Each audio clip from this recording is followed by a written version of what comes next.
ایک شخصیت اور ایک ہستی جن کا نام علی ابن ابی طالب. یہ علی ابن ابی طالب کون ہے کہ آپ سے متعلق جو کہا گیا تھا کائنات کی کسی دوسری شخصیت سے متعلق نہیں کہا گیا. یہ خود عجیب بات ہے.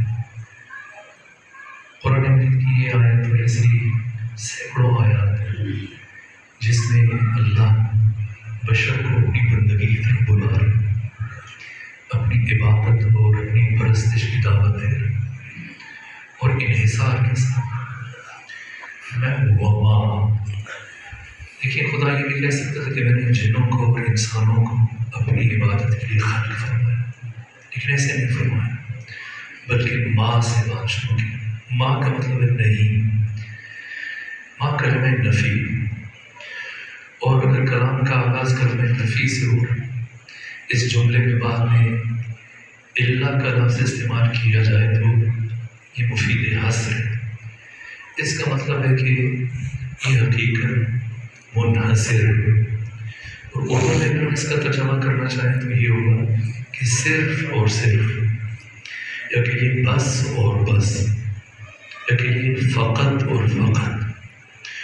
وما خلقت الجن، میں نے جنوں کو خلق نہیں کیا، والانس اور انسان الا لیعبدون، مگر اس لیے کہ وہ میری عبادت کریں.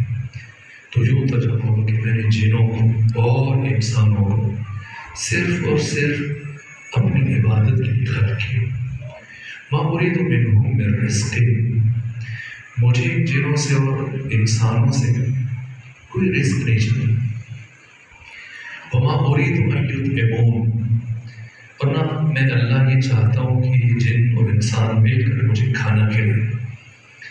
یہ حجاز کے باسیوں جو بت پرست تھے، حلوہ بناتے تھے، کھانے بناتے تھے، مختلف جانور ذبح کرتے تھے، پھر انہیں اپنے خاص بتوں کے سامنے رکھتے تھے اور پیش کرتے تھے. باہر انہوں تو نہیں کھانا ہوتا تھا، بعد میں خود اٹھا کے کھا لیتے تھے.